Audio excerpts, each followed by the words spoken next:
Tu peux montrer.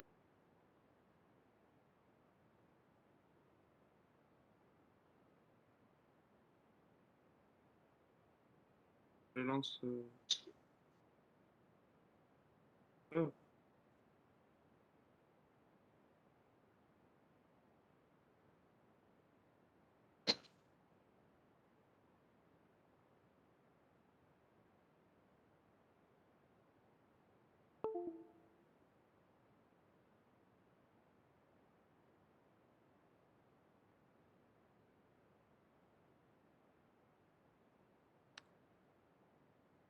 voilà, ça donne de l'airbag. لكن ما درت شي حاجة في رجع سمعت عليه رجع الإكليبس. طلع هاد لابارتي ديال الكونسول كبرها شوية باش نشوفو واش اللي دار. باسكو جي فو كي يافي اون اكسبسيون في تما. فوالا لاكسبسيون عندك. لو بور est déjà utilisé. بدل لو بور ديال لو سيرفور. Le 8005 ou le 8009, je sais pas شنو مخدم déjà occupé.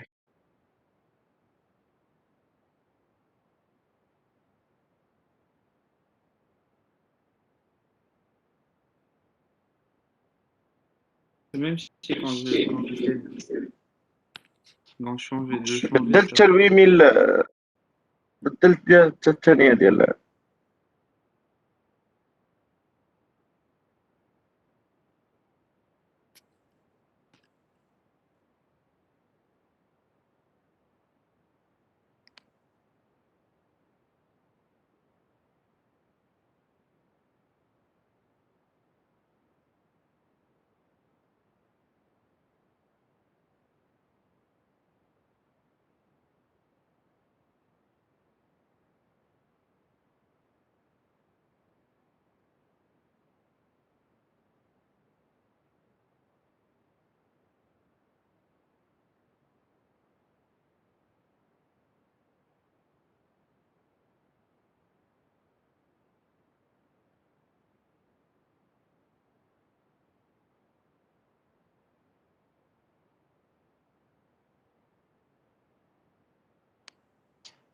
عندك مازال اون اكسبسيون. Voilà.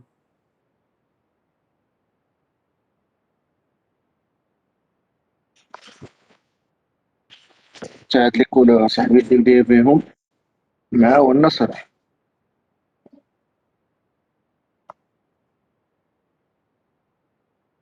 Si vous voulez, quand je change le mode de son, واخا بلاتي زيد نزل واحد شوية نشوفو شنو.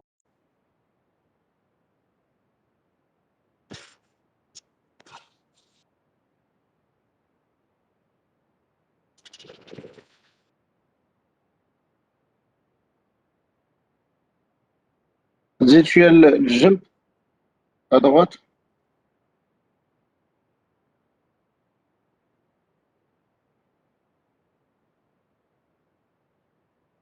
سي توجور دي بور اللي عندك اوكيبي.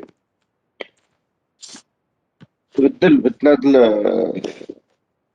التيم الله يحفظك. Alors, il faut pas utiliser la version 4.9. Essayez d'utiliser 3.9, s'il vous plaît, pour faire le TP.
C'est même j'ai essayé de, بلاتي de- آم، دوز à droite à gauche pardon فهاد لاباج هادي دوز لا gauche. Comment vous avez installé le سميت عليه comment vous avez installé le Tomcat. Comme cas, tout d'abord, j'ai pas trouvé le wizard le dossier serveur. Du coup, مشيت le marketplace où j'ai installé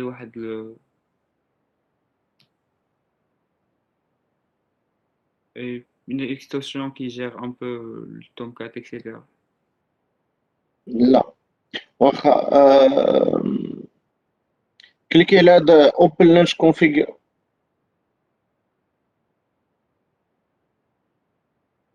هي فوالا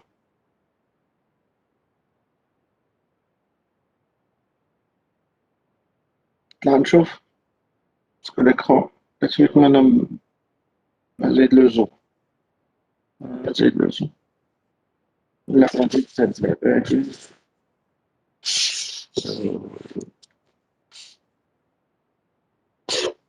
واخا سداد لا فنادق سداد سي لونغل سيرفور كليكي على هذاك l'instance oui l'instance tu le fais added and remove tu dois tu la supprimes complètement ok delete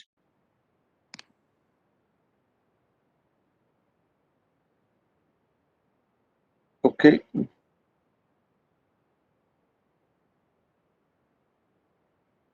voilà cliquez على le lien voilà on va prendre ton 4.9 oui next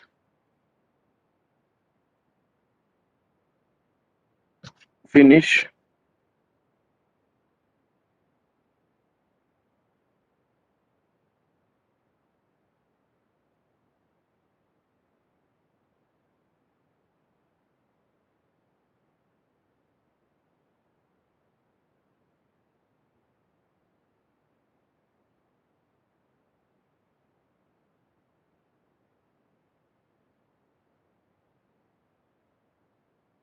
Si je اش قلت يا retourne, يوسف double clic على l'instance.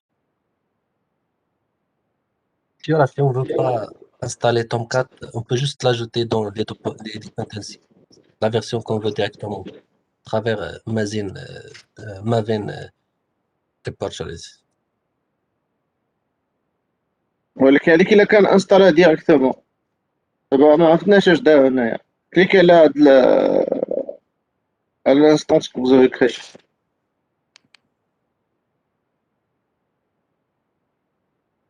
Voilà. Alors, هنا خدم هذيك يوز تومكات انستالاسيون. Voilà.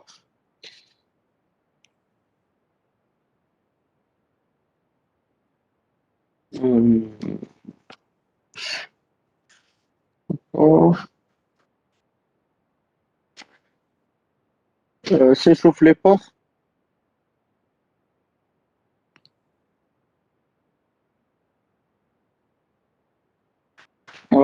هنا شي با انت اش انستالي عندك ولكن دير 9998 واللي تتمنى 999 نساو نشوف ان ما تكونش 8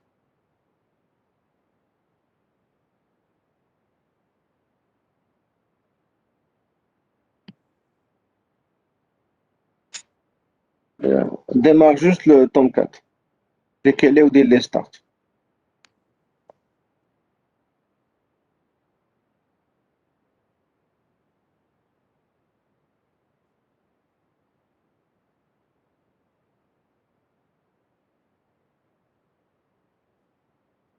Voilà, ouais, il a démarré sans aucun problème. Déployer d'abord l'application ديالك.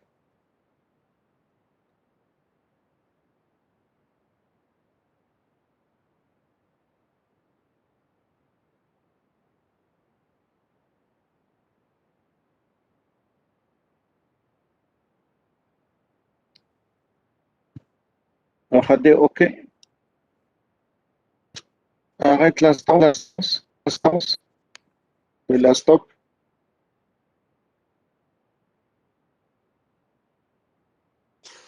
Voilà, d'abord out. Lancer l'application.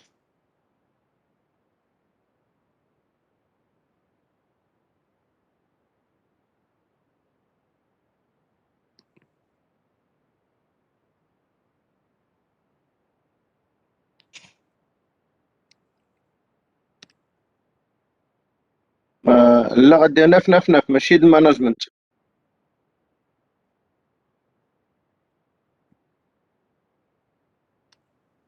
oui. لا ويت مانجمنت. Donc on est le deuxième pot. لا بلاتي. لا اش درتي في الاول؟ جو فوا با انا كلشي عندك في ليكرون بلاتي عافاك. 9999. صافي دونك مزيان. دونك الفالي جوست انك تزيد سميت عليه ديال سلاش. خليك 999 سلاش سبرينغ سلاش زيد واحد سلاش.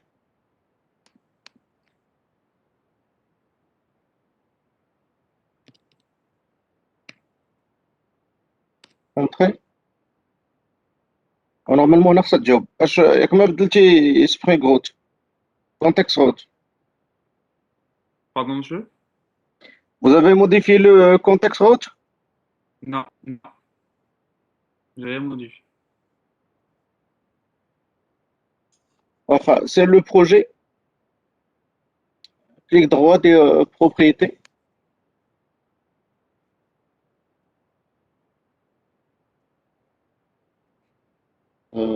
Alors, نزل Spring. cliquez là Spring. لقيتي عافاك؟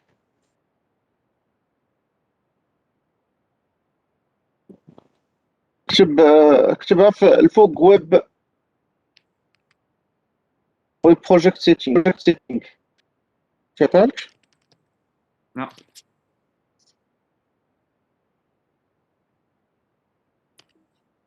معليش.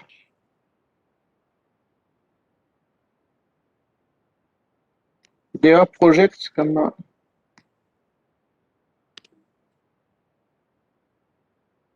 سيبريم هذاك الشيء خليها ويب. لا حيد ماشي هادي. سيبريمي ديها بروجكت.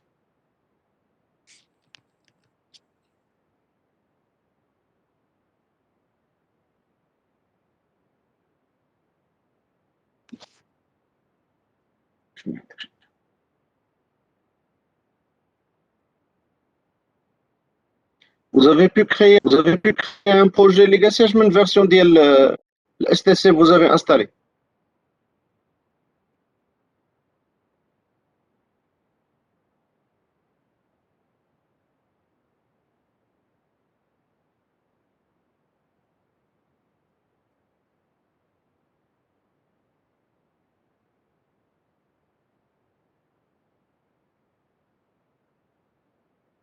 Le projet que vous avez créé, c'est un projet legacy ou un projet starter? Non, Legacy, monsieur. Hein? Legacy.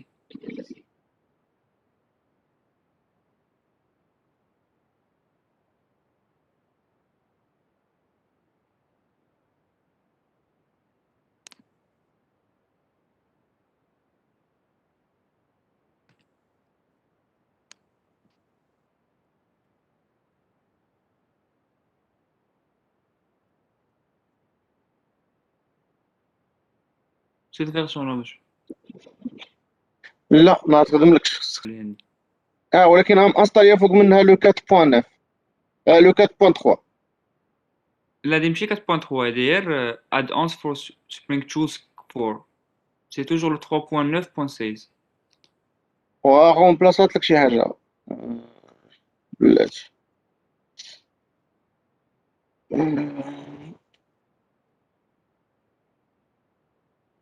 واخا انيلي. Essaye de créer un projet les Eclipse, un Spring Legacy, comme on a dit.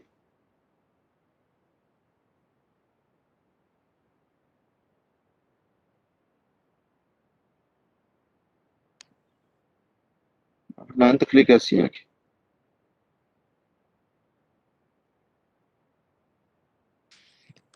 Et donc عندك هنا Spring MVC.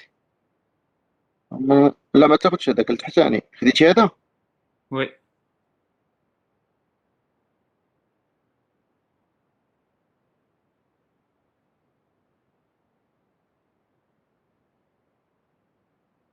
واخا عطيه un autre nom.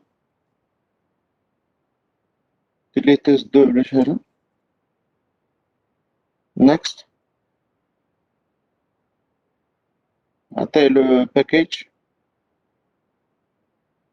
Le même package اللي كاين عندنا في ماشي مشكل le package les récompense par défaut.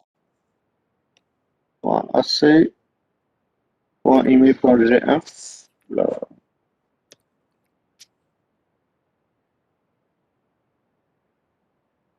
Finish oui.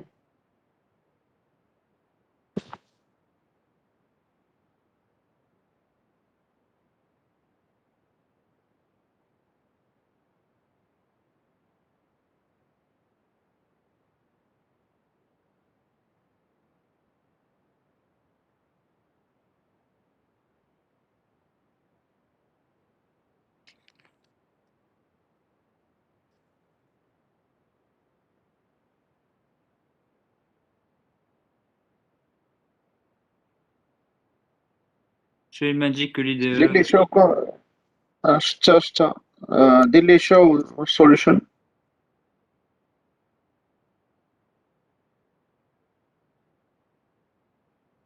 راك باك تانستالي ديفلوبر تولز. لا tu fais comme ça, tu fais comme ça.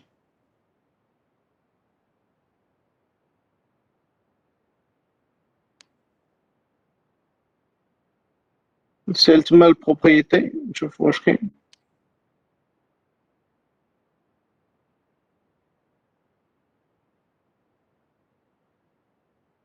نقلب على ويب بروجكت. بروجيكت قلب على بروجيكت.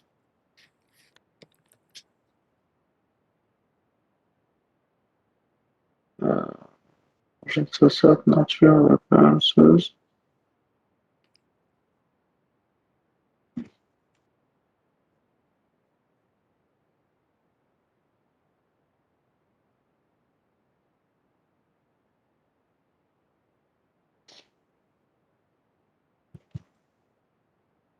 Il y a un plugin qui n'est pas installé là, ça va de l'interface.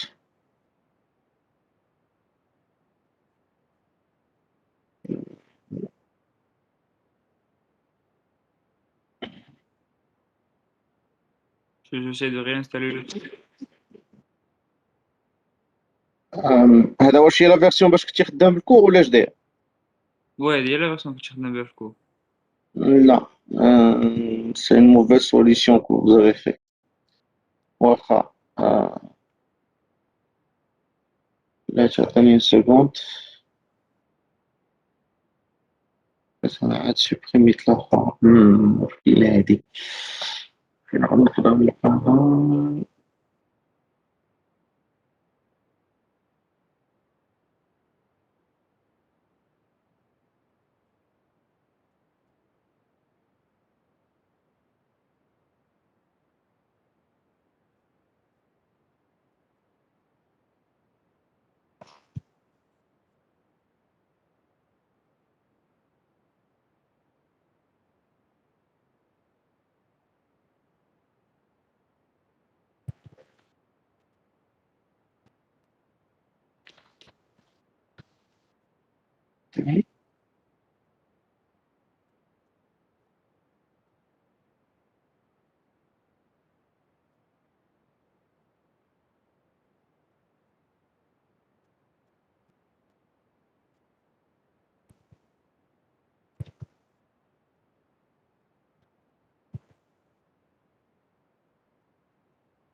كيفاش؟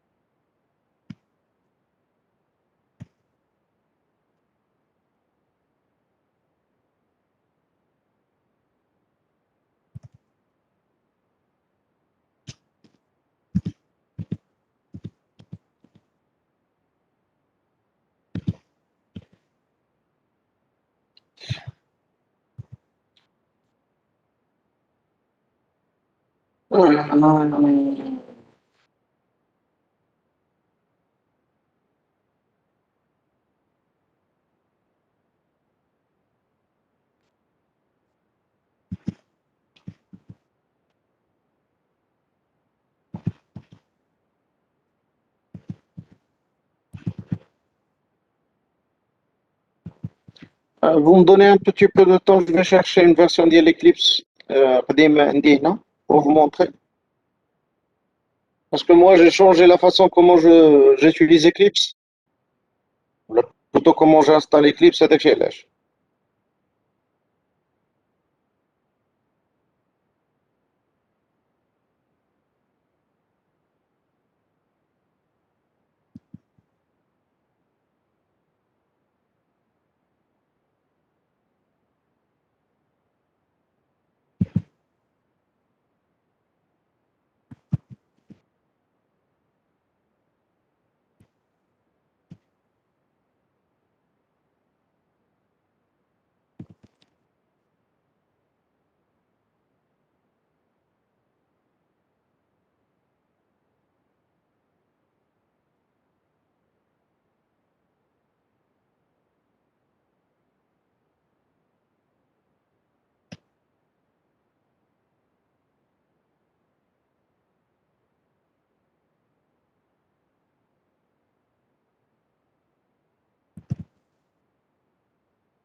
Petite invitation.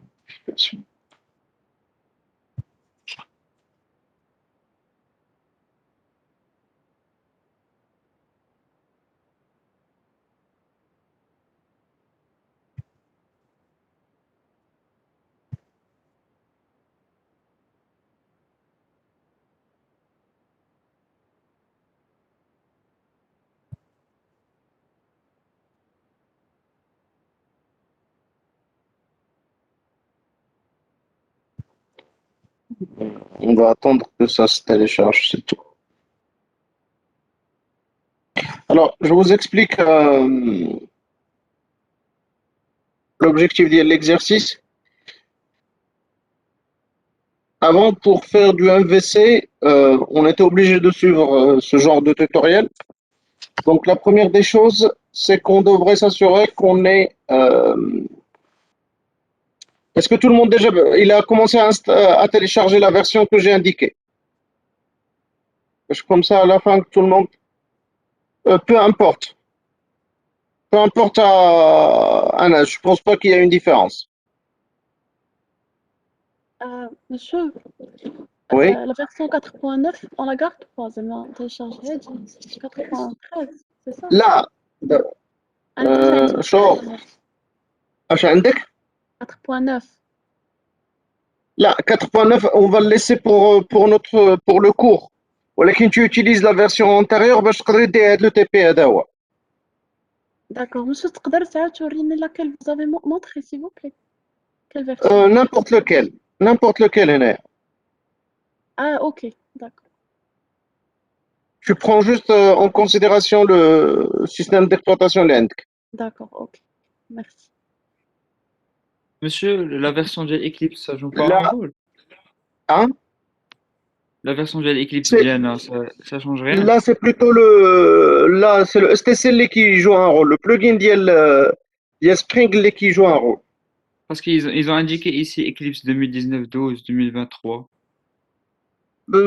Tu prends celle que tu veux. J'en ai dit 2029, je la trouve pas ici. هي عرفت ما غتلقاهاش. خذ وحده من هادو، خلي هذيك بوغ لي تي بي الاخرين، وخذ على ود هاد التي بي خذ وحده من لي زونسيان فيرسيون باش تعطيك D'accord, هذيك ليغاسي. d'accord.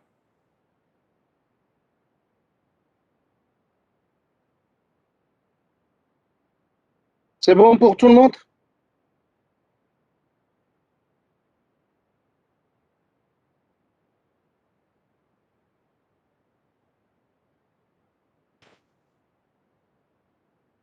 Alors, je vais expliquer le déroulement de l'ETP. Après, avec ça, je vous la mise en place ديالو.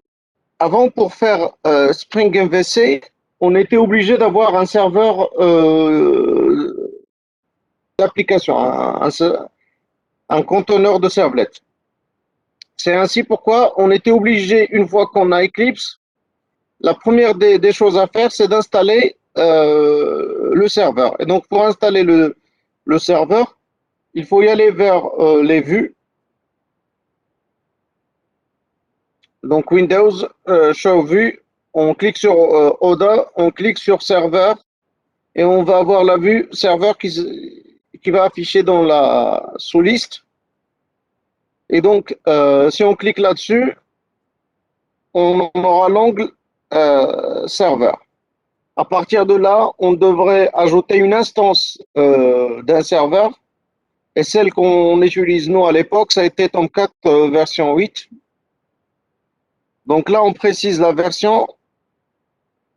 Et ici, on devrait indiquer là où on a installé Tomcat. Si on ne l'a pas déjà installé, on peut cliquer sur le bouton qui est là afin qu'il soit téléchargé et installé.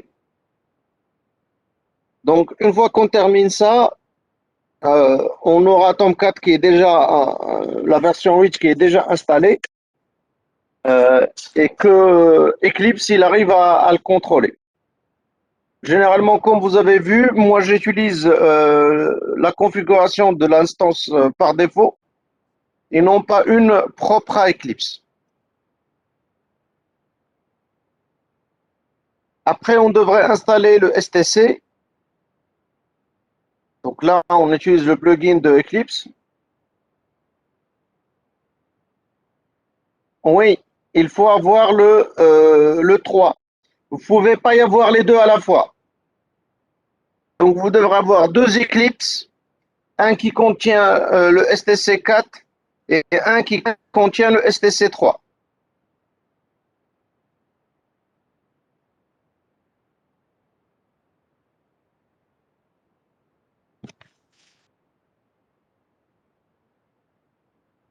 Donc là, on devrait installer le STC 3.9. Donc, une fois qu'il est installé, à ce moment-là, on peut créer un projet Maven ou la Spring MVC. Remarquez que déjà avec STC 3.9, ce que je vais vous montrer, c'est déjà considéré comme legacy.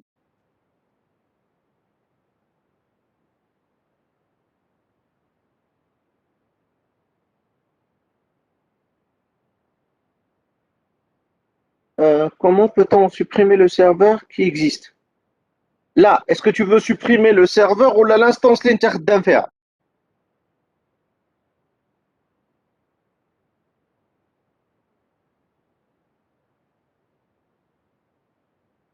Si tu veux juste supprimer l'instance linter d'infra Eclipse,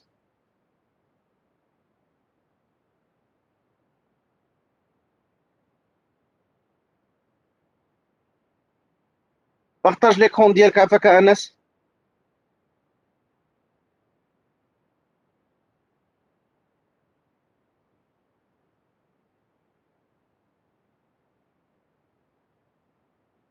Alors, tu peux ajouter un autre, mais là, clique indique l'instance, bouton droit, et tu fais delete.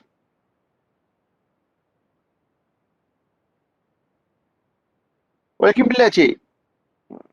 D'accord, c'est l'instance 3. D'accord, c'est bon. Là, tu peux cliquer sur serveur. Ouais.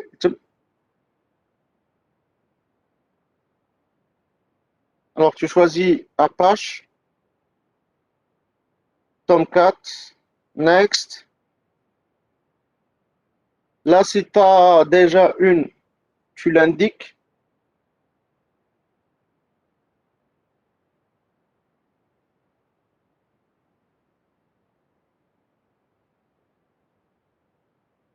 Voilà, next, là, بشوية. Zid next. Là, c'est bon, c'est juste pour les projets, c'est bon, tu fais finish. Tu cliques là, le serveur.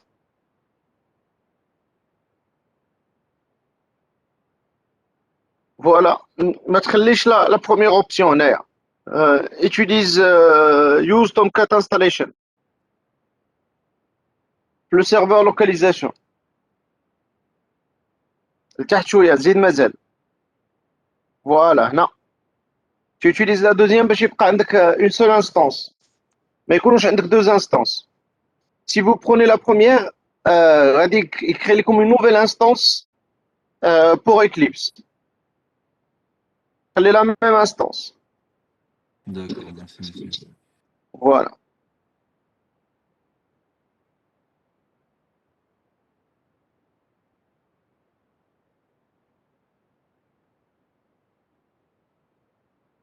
Et donc, déjà à l'époque, ça a été considéré comme quelque chose qui est obsolète.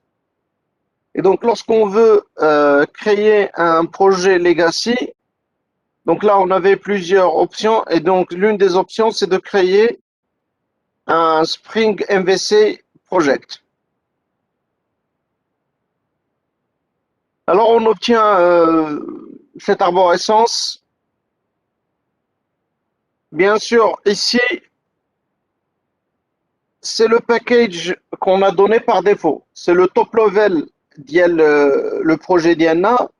Et il est important que vous savez le top level projet, package l'IANDEC, parce que tout ce qui est sous de l'arborescence, il va être scanné. Autrement dit, automatiquement, on va détecter ce que vous avez mis là-dedans. Tout ce qui est en dehors d'ILADA, donc il a des chiffres MA.cap ou l'AFMA ou là en dehors d'ILMA complètement, il ne sera pas pris en compte.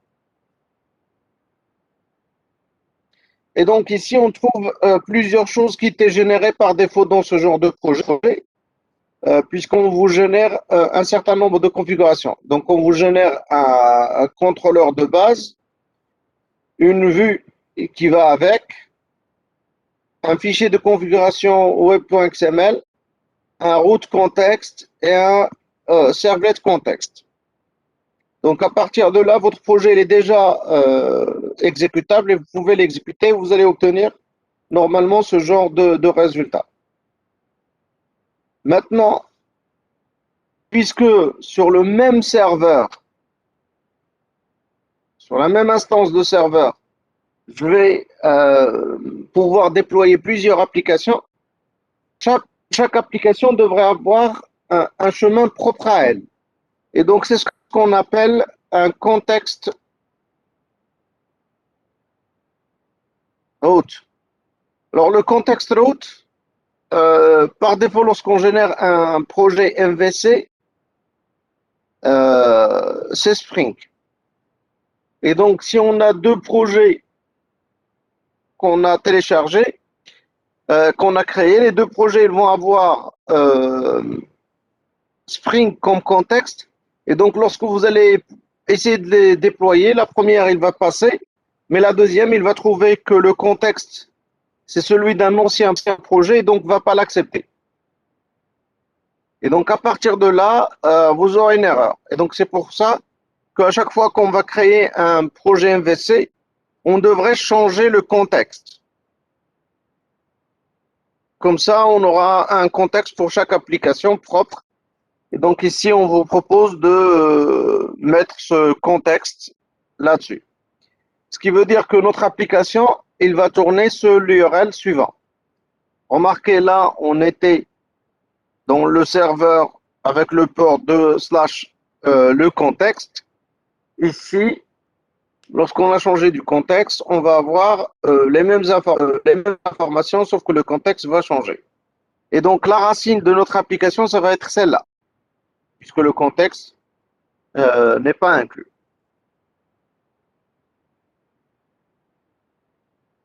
Donc, ça, c'est la première des choses. Deux, c'est qu'on va avoir la version d'IL Spring MVC qui va être dans le fichier POM. Et donc, si on veut changer la version d'IL Spring, on devrait la modifier à ce niveau-là. Alors, comment il fonctionne le MVC? Lorsqu'on a une requête qui rentre, alors on a une servlette, un contrôleur global qui va intercepter toutes les requêtes. Et qui doit intercepter toutes les requêtes pour assurer l'inverse of the control. Et donc, cette servlette, il va prendre les requêtes HTTP et la première des choses qu'il va faire, c'est qu'il va traiter le mapping. Autrement dit, il va voir ici, qu'est-ce que vous avez écrit après le slash. Et à partir de là, il doit déterminer quelle servlette il doit exécuter, puisqu'on pourrait avoir plusieurs contrôleurs dans la même application. Et donc, c'est le rôle de cette première étape. Donc, c'est une classe interne de Spring qui va, normalement, à chaque fois que vous créez un contrôleur, il va l'ajouter dans un index. Et donc, une fois que vous allez lui donner le path, il va chercher le path dans son index, il va déterminer quelle classe, quel contrôleur il devrait exécuter. Et donc, une fois qu'il détermine le contrôleur, on remet la main au dispatcher qui va lancer un contrôleur. Donc là, il va lancer votre propre servlette. La servlette, une fois qu'il termine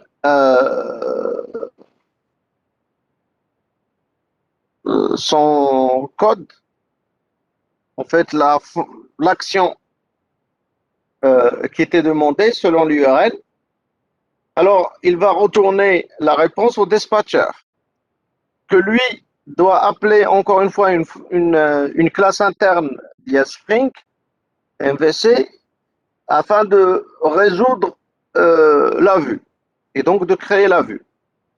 Donc là encore, on va y aller voir qu'est-ce qu'on a comme option pour Spring MVC. Et selon ces options-là, on va savoir qu'est-ce qu'il faut exécuter. Donc le résultat va retourner encore une fois au dispatcher qui va choisir la vue selon le résolveur. Et le résultat de la vue, il sera envoyé vers la vue qui va envoyer la réponse HTTP au client. Et donc, on a 4 classes. Nous, on va créer le contrôleur, on va créer la vue, et à chaque fois qu'on va créer ces deux-là, bien sûr, on va influencer sur les deux premiers, la première et la troisième classe. Après, on peut avoir des fonctionnements propres en modifiant le 1 et le 3 si on veut. Et donc, pour que un dispatcher servlet puisse fonctionner comme l'entrée unique de votre application. Alors, il faut dans le fichier web.config s'assurer que vous avez cette configuration-là. Alors, cette configuration, qu'est-ce qu'il fait? Il va lier tout simplement la racine du projet à une application qu'on appelle, à une servlet qu'on appelle AppServlet.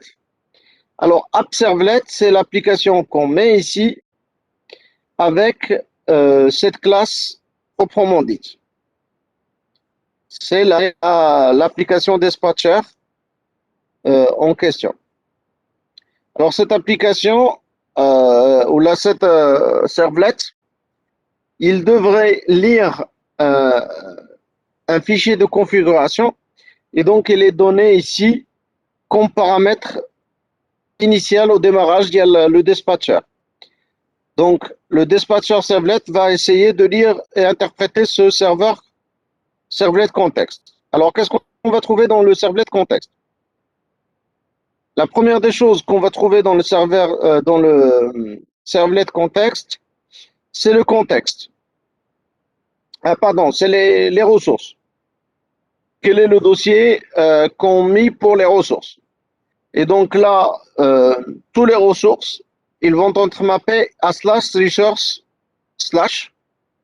Donc, le dossier d'AOA, il va contenir tout ce qui est ressources et donc, il va contenir, par exemple, les fichiers CSV, les images. Donc, tout ce genre de choses devrait être là. Après, c'est là où on va définir quel résolveur de vue. Donc, je vous rappelle que là, on a un résolveur de vue. Donc là, c'est là où on peut spécifier quel résolveur de vue qu'on veut utiliser. Et là, on va utiliser un résolveur interne. Et donc, dans ce résolveur, on va lui préciser le préfixe et le suffixe. Autrement dit, nous, on va lui retourner le nom. Et ça veut dire quoi? Ça veut dire qu'il va chercher la page dans /webinfo /views / le nom qu'on a donné et on va le concaténer avec l'extension .gsp. Ça veut dire qu'ici, on va développer des vues avec la technologie GSP. Et donc, le chemin complet, ça va être webapp /webinfo /views par exemple, home.gsp.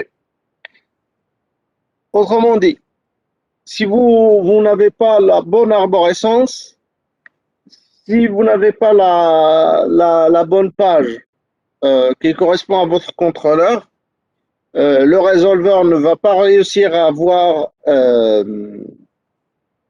la page et donc vous allez avoir une erreur de type 404.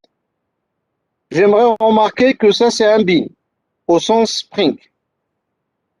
Autrement dit quoi? Autrement dit, cette classe qu'on a parlé, le bin qu'on a parlé, c'est celui-là ici. C'est exactement celui-là. On lui a donné tous les dépendances qu'il en a besoin pour l'utiliser. Sauf qu'on l'a déclaré, donc on va utiliser l'injection de dépendance de Spring pour l'avoir au bon moment. Les autres informations qu'on va trouver dans ce fichier .config, c'est ça. Alors ça indique quoi? Ça indique qu'on va utiliser le scan. Autrement dit, je ne vais pas déclarer tous les contrôleurs que j'ai, mais c'est Spring qui va découvrir quels sont les composants que j'ai. Et donc pour ça, tout ce qui est sous le le package top level, il va être scanné. Tout ce qui est en dehors de ça, il va être tout simplement ignoré. Et donc, à partir de là, vous devrez créer tout ce que vous voulez comme un sous-package de ça, ou directement dans ce package-là. Un autre point qu'on va déclarer dans le contexte, les servlets contexte, c'est la possibilité d'utiliser les annotations. Et donc, pour pouvoir utiliser les annotations, on devrait déclarer ces valises-là. Alors,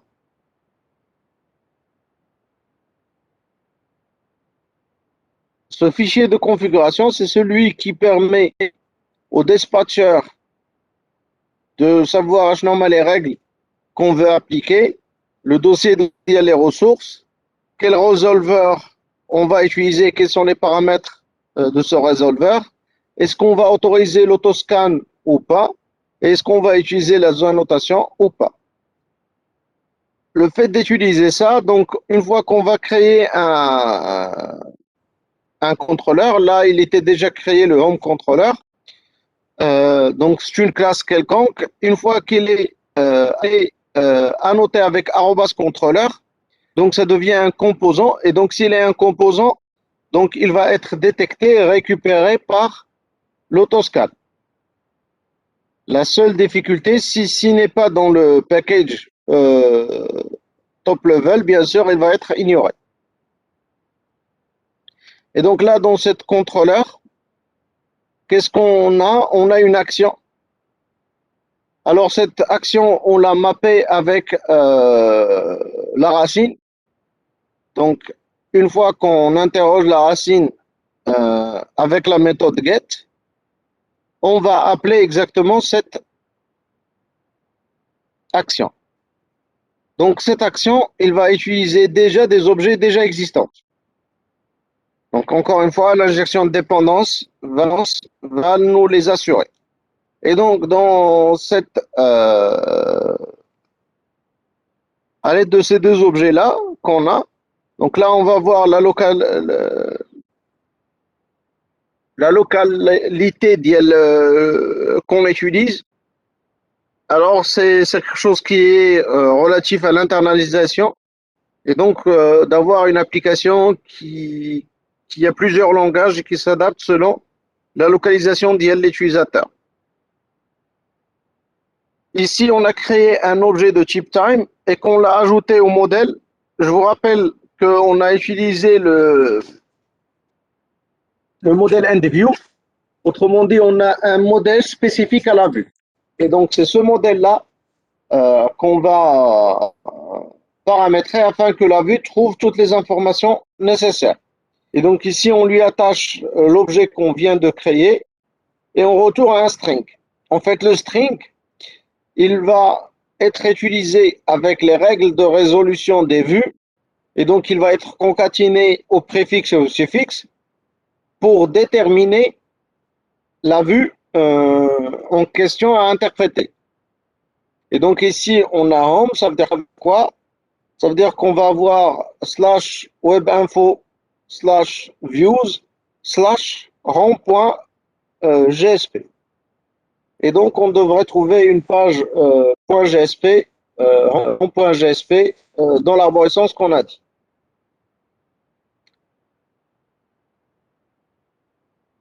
Alors,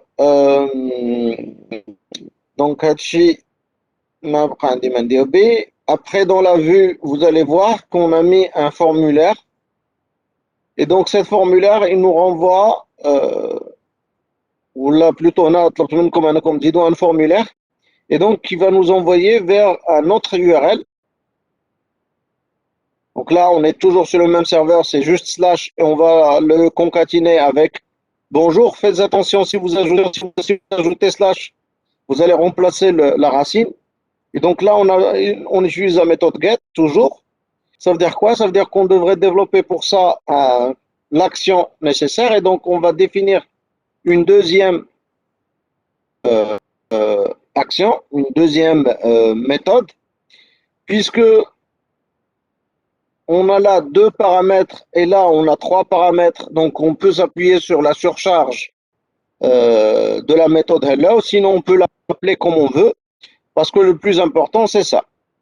C'est qu'on va la mapper avec slash bonjour en utilisant la méthode get. Et donc là, on a 3 paramètres. On a les 2 premiers. Et le 3e paramètre, on va le récupérer à partir du formulaire. Donc ça, c'est ce qu'on va récupérer ici. Et donc, pour pouvoir le récupérer et avoir l'injection automatique, on devrait la noter avec @requestParam. Alors, @requestParam, donc il va chercher un paramètre au niveau de notre requête qui s'appelle nom et qui va essayer de l'injecter. Et donc, ce paramètre-là, c'est ce qu'on a récupéré ici. On l'a ajouté dans le modèle afin qu'il soit consulté au niveau de la vue.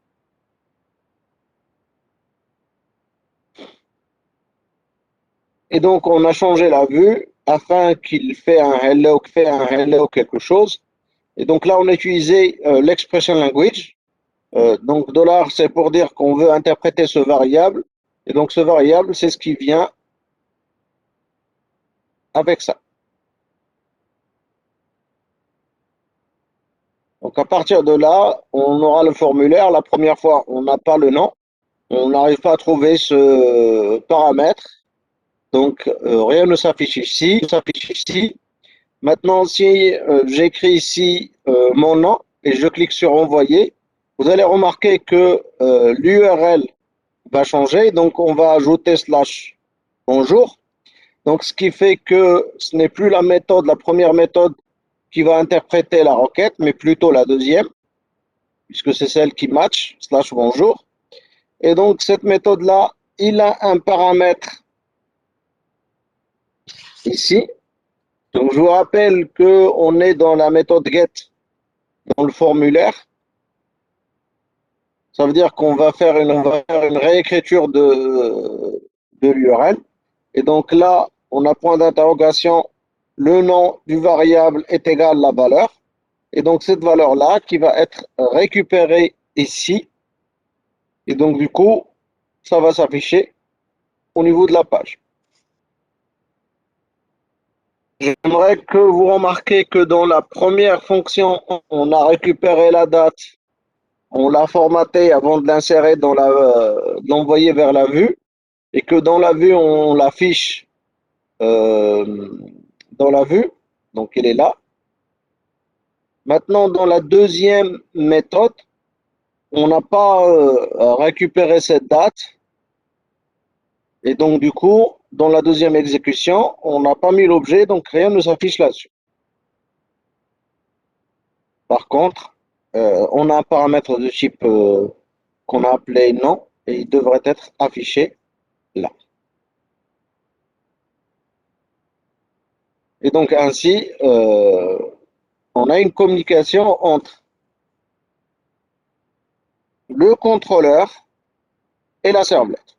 Et le contrôleur peut envoyer la servlette, entre le contrôleur et la vue.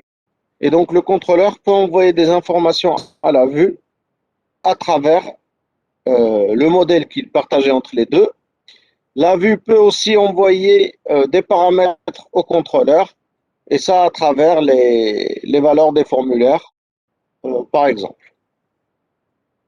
Donc le contrôleur, il envoie des paramètres à travers le modèle, donc, qui est accessible par la vue. La vue va pouvoir envoyer des informations au contrôleur à travers les paramètres envoyés avec la requête. Et donc, comme ça, on a une sorte de communication entre les deux. Donc ça a été la première partie de l'exercice. La deuxième partie, c'est d'aller un peu plus loin. On a créé un étudiant, une classe étudiante. On a créé un contrôleur qui permet d'afficher le contrôleur. Sauf que ici, au lieu d'envoyer un string, on va envoyer un objet spécifique qui est model and view. Model and view, c'est la classe en fait qu'on va générer. Même dans ce cas-là, on va envoyer des strings et c'est elle qui va permettre de retourner la vue. Et donc là, qu'est-ce qu'on lui donne comme paramètre? On va lui donner le nom de la vue. Autrement dit, ici, c'est comme si on a fait public string return student. Sauf que cette fois, j'aimerais lui donner des paramètres. Et donc, je lui donnais deux paramètres qui sont là. Un des paramètres, c'est un objet de type student qui est vide. Alors, pourquoi ça? C'est pour assurer le binding. J'aimerais que le contrôleur envoie un objet à la vue. Donc ça, on sait le faire à travers le modèle qui est là. Sauf que le problème, il est où? C'est dans l'envoi de l'objet depuis la vue vers le contrôleur. Si on devrait faire ça,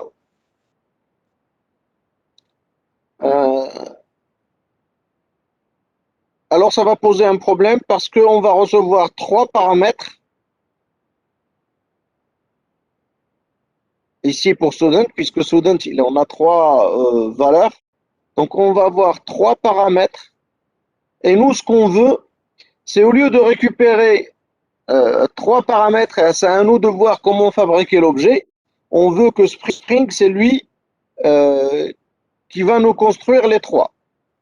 Et donc de construire l'objet. Et donc là, remarquez, ce que je demande, c'est de récupérer un objet de type student. Et donc, je vais demander à Spring de me faire un auto-binding automatique. Alors, pour qu'il puisse le faire, on lui a donné un objet ici. Et donc, la vue, lorsqu'il va vouloir envoyer, il va envoyer cet objet-là.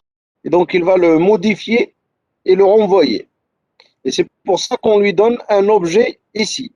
C'est pour avoir le même objet qui va un peu faire le tour dans la communication entre le contrôleur et la vue, et puis entre la vue et le contrôleur. Est-ce que c'est clair cette partie-là?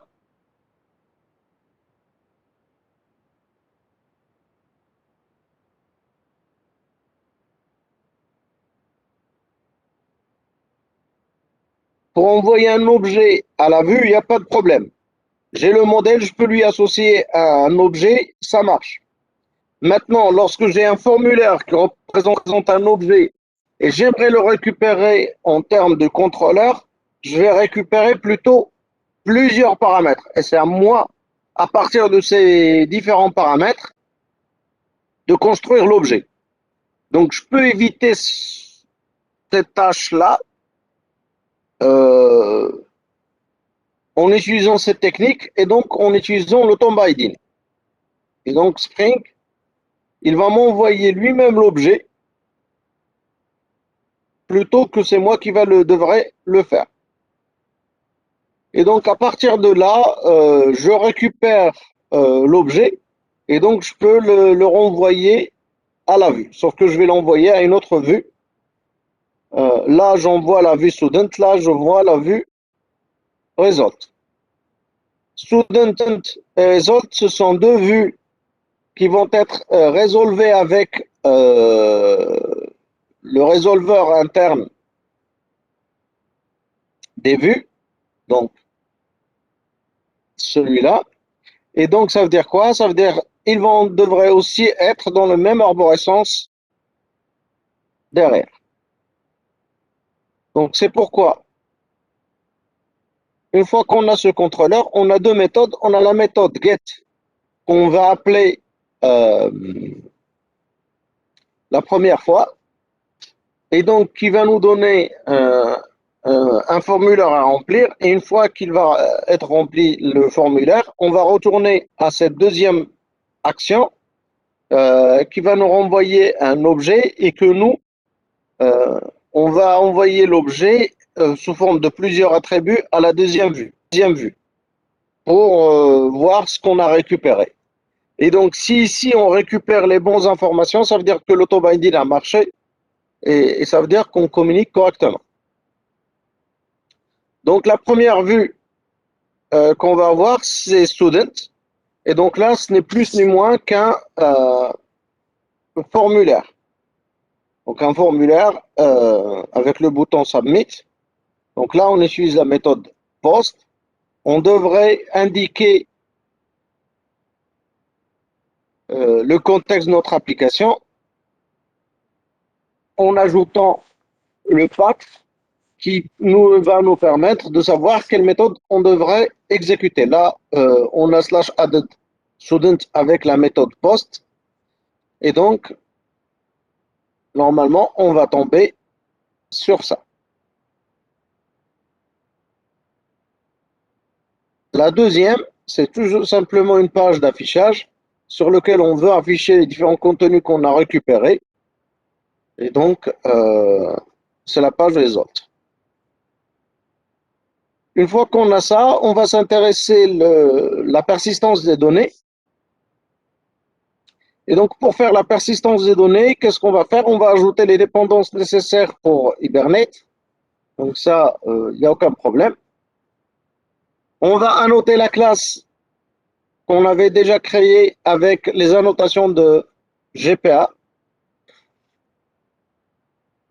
Tout simplement pour lui dire que cette classe, j'aimerais qu'il soit persistante. Et donc, je vais ajouter l'annotation @entité, que son ID, c'est cet attribut, et que l'ID, j'aimerais qu'il soit, la valeur de l'ID soit automatiquement générée. C'est un auto-increment derrière. Et donc, ça, c'est des annotations qu'on ajoute. Maintenant, pour que ça marche, il va nous falloir un fichier qu'on appelle persist.xml. Alors, le fichier persist.xml, c'est un fichier qui va nous indiquer certaines propriétés sur la persistance. Et donc, on devrait le générer. Donc, on va choisir un schéma XML. Donc, on va choisir un schéma avec de persistance 2.0. Donc, peu importe, ça, c'est des trucs. Donc, il va nous donner un de l'entête déjà créé. Et donc, nous, qu'est-ce qu'on va faire? On devrait préciser le persist unit. Alors, le persist unit, vous devrez le voir comme une configuration pour l'accès à une base de données. Une application web peut avoir plusieurs, il peut travailler avec plusieurs bases. Et donc, pour savoir quelle base que je vais utiliser, je dois définir le persist unit pour chacune d'eux. On va voir à un certain moment dans le code, on va lui indiquer quel persist unit on devrait utiliser. Et donc là, on a créé un persist unit, donc on a nommé up_student. Donc, on a demandé d'utiliser comme provider Hibernate. Donc, on aurait pu utiliser d'autres solutions telles que Eclipse Link ou TopLink ou autre. Et là, on lui a donné certaines propriétés. Donc, ces propriétés, la première, est-ce qu'on veut afficher les requêtes SQL qui est générée par Hibernate? Donc là, on a mis true, donc ça va être le cas. La deuxième, c'est la stratégie de génération des requêtes DDL. Est-ce qu'on devrait générer les requêtes DDL ou pas? Alors là, on a fait update. Ça veut dire quoi? Ça veut dire que s'il y a une modification entre la définition de la table et la définition de la classe, on va mettre à jour la table, mais on ne va pas créer une nouvelle table. Et puis, ici, on précise le dialecte pour que Hibernate communique mieux avec le système de gestion de base de données. Donc là, on donne le dialecte correspondant au système de gestion de base de données qu'on veut utiliser. Et donc, pour pouvoir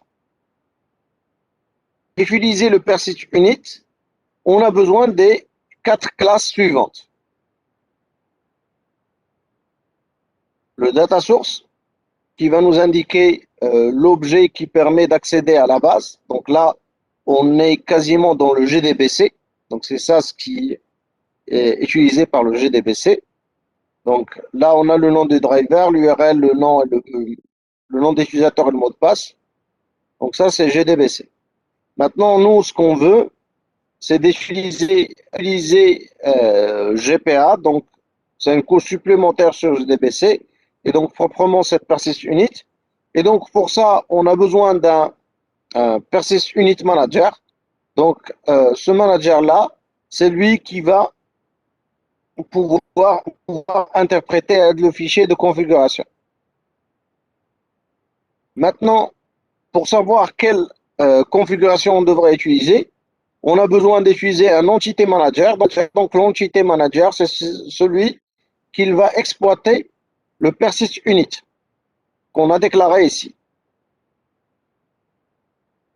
Donc, celui-là, c'est celui qui va gérer ça, comprendre ça et l'interpréter. L'autre, il va l'utiliser. Maintenant, pour pouvoir faire des transactions, on peut y ajouter un manager de transactions là-dessus. Et donc, on va utiliser cet objet. Alors, les 4 objets que vous voyez ici, on va les déclarer à Spring pour éviter la forte dépendance. Et donc, on va les déclarer à chaque fois qu'on aura besoin de ces objets-là. On va les récupérer en demandant à Spring de faire l'injection de dépendance au sein de notre code. Donc là, on va ajouter certaines dépendances nécessaires pour nous. Donc il y a aucun problème là-dessus, donc aucun problème. Maintenant, dans l'application.xml, on devrait déclarer ces 4 objets-là. Et donc pour les déclarer, on devrait déclarer d'abord un data source. Donc un data source qui va avoir certaines propriétés. Donc on choisit la classe et on lui donne les différentes propriétés. Donc là, le driver, com.mysql.gdbc.driver. Je vous rappelle que là, si on est dans la version 8, vous aurez le .cg qui va s'ajouter.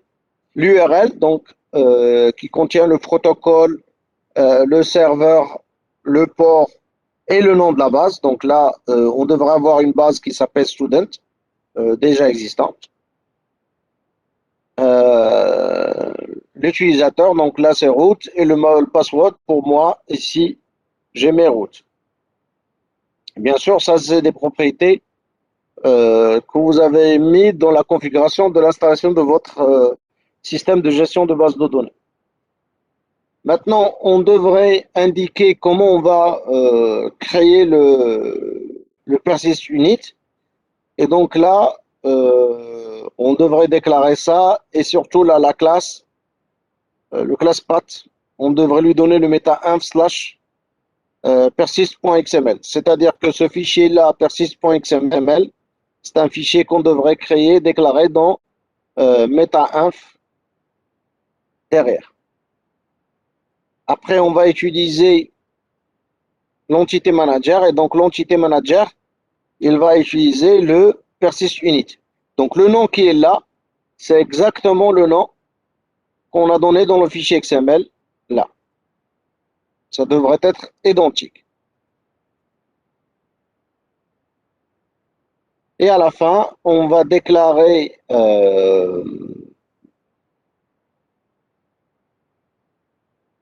le manager des transactions et donc celui-là.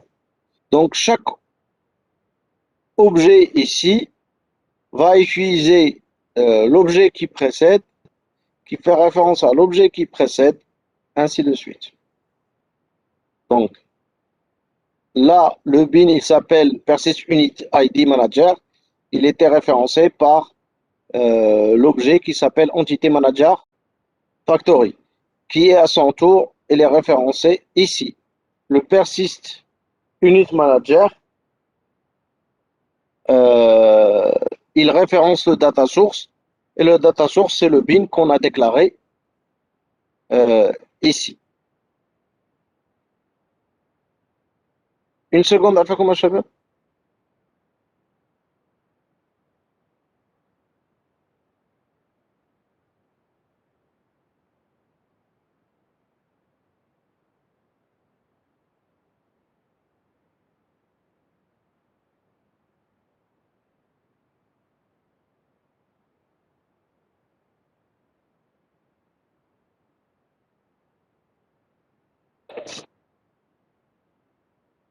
Alors, donc ça va faire quoi? Donc tout ça, c'est de la configuration qui est nécessaire pour qu'on l'utilise afin de faire le DAO. Et donc là, c'est juste pour avoir le couplage faible, on crée des interfaces. Donc l'implémentation de cette interface, on va utiliser un entité manager. Alors le entité manager ici, ce n'est rien que l'objet qu'on a là. Donc ça, c'est ce qu'on utilise ici. Donc on l'a juste déclaré et l'injection de dépendance de Spring va nous l'injecter. Et donc à partir de cet objet, on va pouvoir enregistrer un nouveau étudiant au niveau de la base si on appelle persist. Et on pourra créer des requêtes afin de chercher les étudiants ou bien tout simplement appeler la méthode find qui permet de chercher un objet dans la base de données. Et donc pour ça, on devrait lui donner le nom de la classe et l'ID. Donc, qu'est-ce qu'il va faire? Il va récupérer le nom de la classe pour récupérer la table. Et avec l'ID, il va créer une requête de type select, étoile, from, where, machin. Sauf que nous, on n'a pas besoin d'écrire la requête comme on l'a fait ici. On aurait appelé tout simplement le find. On lui donne la classe pour qu'il trouve le mapping et l'ID. Maintenant, on peut supprimer un objet à l'aide de remove. Et on peut mettre à jour un objet à l'aide de merge. Donc ça, c'est les fonctions de base. C'est les services de base pour enregistrer dans une base et récupérer à partir de la base. Donc ce qui nous évitera de faire du GDBC classique derrière. Sinon, si on était dans GDBC classique, pour chacune de ces éléments-là, on devrait créer la connexion, créer la requête, créer la commande, exécuter la requête, voir si c'est marché ou pas, et retourner la réponse. Donc tout ça, on était libéré de tout ça en utilisant un ORM. Dans ce cas-là, c'est GPA avec Hibernate. Maintenant, ça, c'est des services de bas niveau. On peut créer des services de haut niveau. Et donc, c'est ce qu'on appelle le métier. Donc, pour ça, on crée une interface et on implémente l'interface. Et donc, au niveau d'interface, on va déclarer un objet de bas niveau. Donc là, l'objet est de type l'interface parce que je ne veux pas être lié à une implémentation derrière. Cette l'implémentation-là, je peux la choisir une autre s'il le faut. Et donc là, on déclare un objet de type interface, sauf qu'on ne va pas le créer. On va demander tout simplement à Spring de le créer pour nous. Et donc, le fait qu'on le déclare auto-wired, il va être injecté pour nous, puisque ça, c'est des objets bin, c'est-à-dire qu'ils ont les méthodes getSet pour les attributs et un constructeur par défaut, donc il peut le créer sans aucun problème et il lui injecter les différents paramètres. Et donc, nous, on va utiliser celui-là pour donner des services. Sauf que là, on n'a pas proposé des services évolués. On a tout simplement proposé les mêmes services que le bas niveau, puisqu'on est juste là dans un exemple d'illustration. Et donc, mais sinon, ici, on peut avoir des services un peu plus évolués qui vont utiliser les services de bas niveau ici. Dans le contrôleur, afin d'utiliser ce service de haut niveau, donc là encore une fois, on va déclarer un objet. Et donc là, remarquez qu'on a utilisé l'implémentation directement avec l'AutoWired. Et donc avec cet objet-là, on pourra ajouter un élément comme on pourra le récupérer. Donc ça le principe. C'est pour vous montrer qu'on peut créer une application MVC qui va respecter le paradigme MVC selon Spring, à savoir le schéma dialogue. Tout va passer par un dispatcher. Le dispatcher, il passe par 4 étapes. Un, il devrait trouver le contrôleur et l'action correspondante à un URL. Et donc, pour ça, il fait un traitement de mapping. Donc, il devrait traiter l'URL que vous avez envoyé avec une action d'un contrôleur. Et puis, une fois que le contrôleur a exécuté sa tâche, on devrait faire le résolveur de vue. Et donc, pour ça, on devrait choisir la vue en tenant compte de la configuration choisie pour le résolveur, ce qui va nous permettre de choisir la vue et donc appeler la bonne vue et retourner derrière. Là, le résolveur de la vue, on a choisi, c'est un résolveur interne qui va retourner des pages GSP situées dans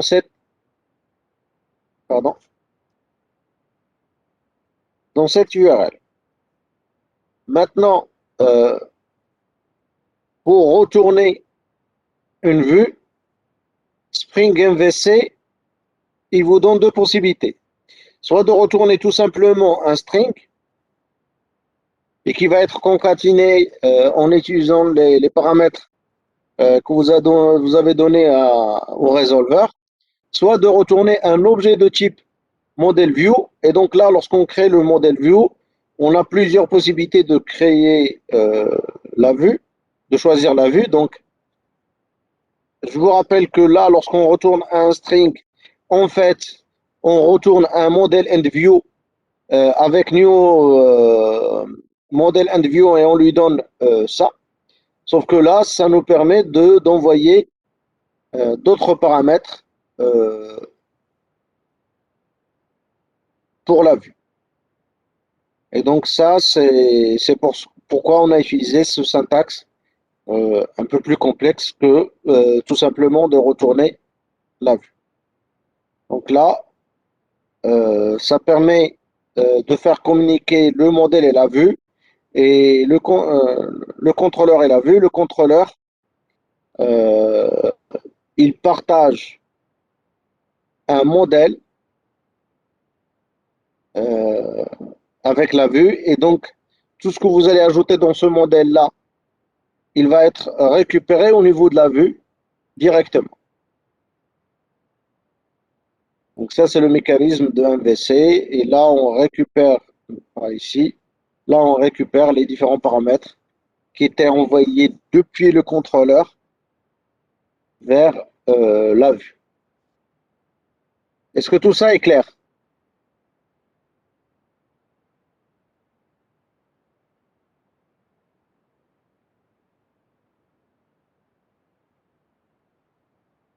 Oui.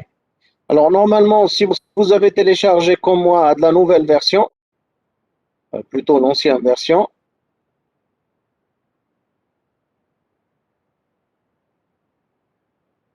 donc là, je vais l'extraire.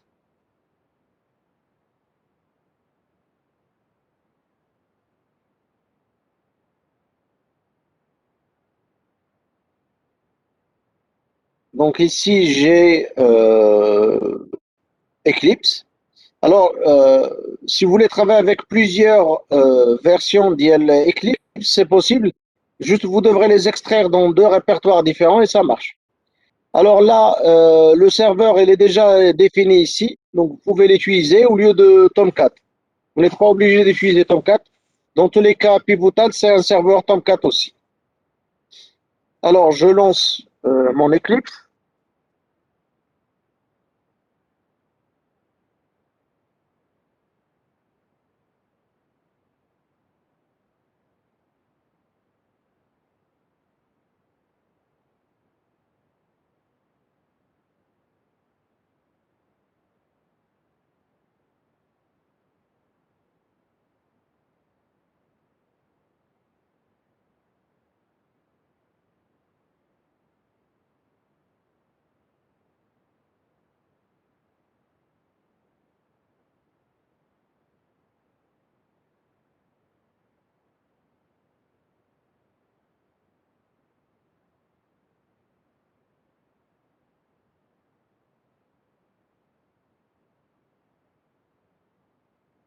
Alors, j'aimerais que vous remarquiez que là, on n'a pas utilisé Spring Boot.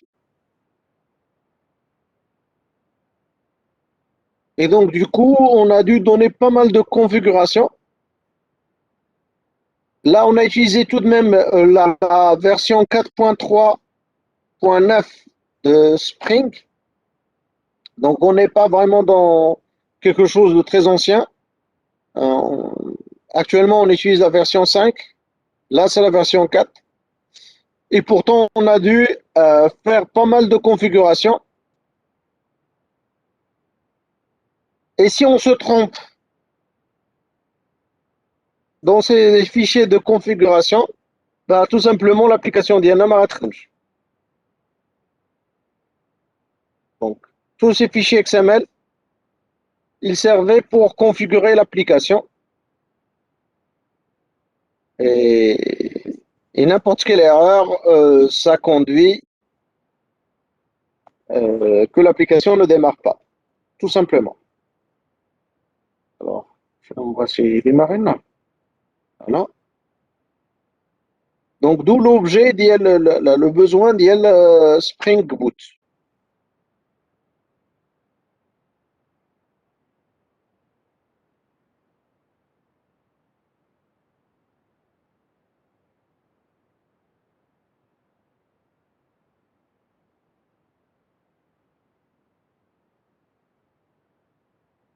Alors, moi, normalement, si vous avez fait celui-là, je vais vous donner un autre TP.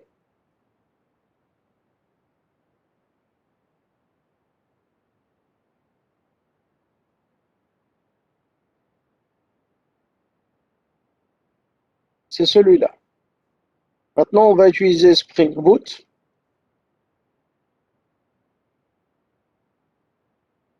Voilà, là, c'est l'ancien truc. Donc, je peux créer un projet Legacy. Et donc, lorsque je veux créer un projet Legacy, il devrait télécharger quelques templates. Donc, je dois l'attendre. Donc là, j'ai la template MVC. Donc ici, je peux lui dire Spring MVC Hello World.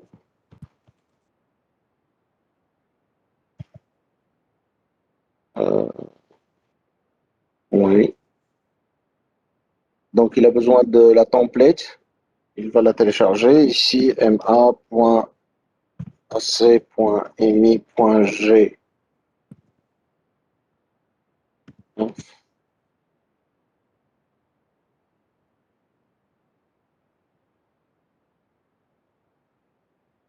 Alors, on a le projet. Si je parte vers les propriétés,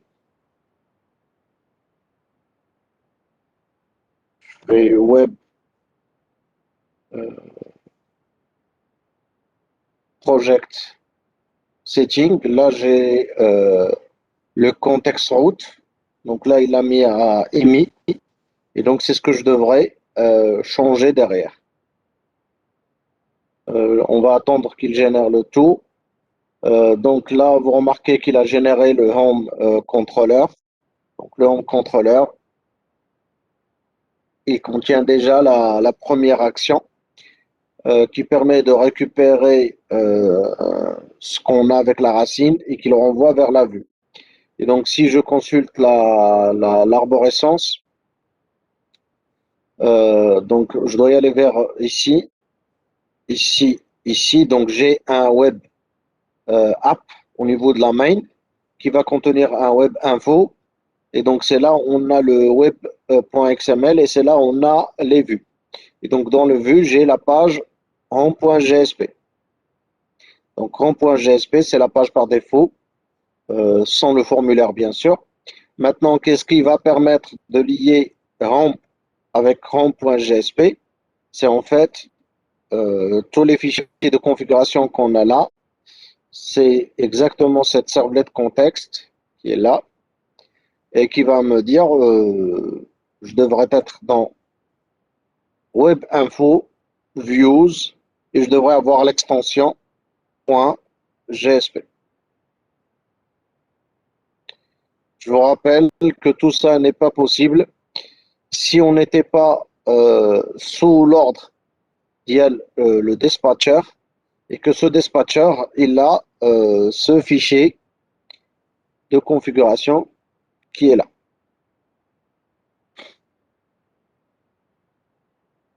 Là, on utilise un plugin qui nous génère tout ça. Mais il faut savoir, sans le plugin, on devrait écrire tout ça et mettre l'arborescence adéquate nous-mêmes. Donc, pour voir l'arborescence tel qu'il est, je vais afficher une autre vue.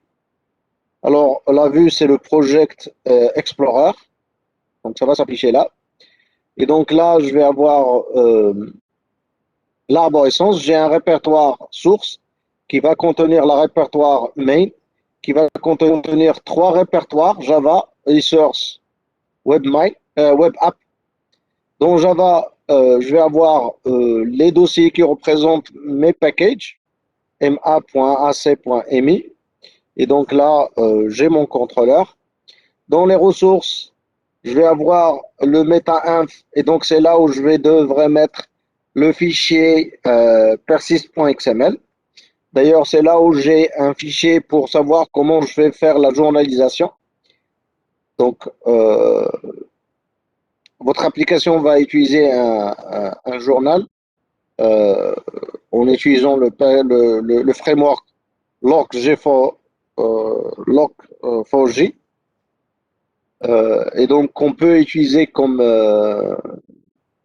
un système de journalisation. Alors là, on est dans la journalisation console. Donc, c'est pour ça que lorsqu'on démarre, on a les sorties ici, mais on ne peut le faire sur un fichier. Donc, ça, c'est le problème de la journalisation, peu importe. Mais ici, on a un web app qui contient WebInf, qui contient le fichier .xml, qui contient les différents fichiers de configuration de Spring. Donc là, l'arborescence qu'on a. Et puis, on a le dossier pour les vues. Et donc, c'est là où devrait faire les différentes vues en question. Ça va, ça marche?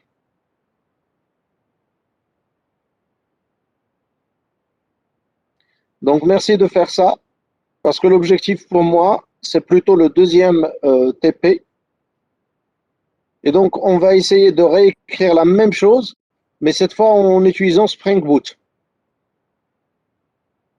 Et donc, pour ça, on va remplacer tout ça par des fichiers de configuration, soit des classes de configuration, soit tout simplement des déclarations au niveau de app.xml, et on aura le tour est joué. Mais ça, je vais vous les expliquer une fois qu'on aura fait la première solution, parce que je vais vous demander de faire une autre interprétation par la suite. C'est bon?